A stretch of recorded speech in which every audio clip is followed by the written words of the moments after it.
So GingerBrave is really, really fast, and that's actually an understatement. And he's trying to be a pseudo-farmable Sekhmet, so let's talk about how to rune him.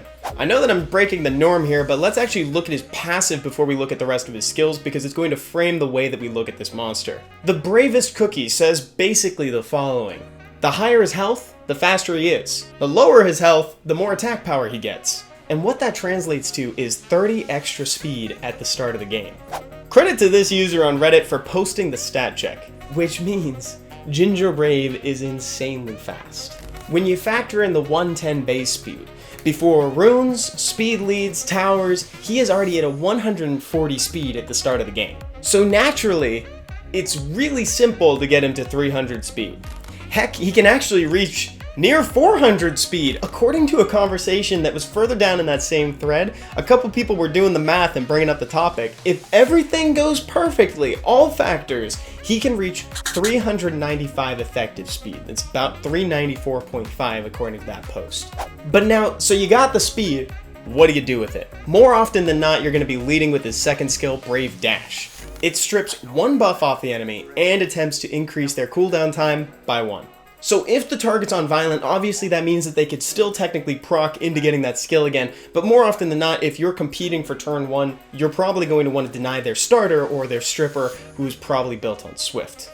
One good thing to note too is that this doesn't have an activation chance on it, though that doesn't necessarily mean that it's irresistible, so you're still going to have to deal with that accuracy resist check. And his first skill, Brave Attack, man, this guy only knows one word! He's just like the Ifrits, except minus 3 words. Anyways, it tries to stun with a 50% chance that gets better with skill ups. So let's talk about runes. As far as sets go, I know that it can be tempting to put him on Swift. In fact, that's the rune set that you get from the event where you get your own GingerBrave.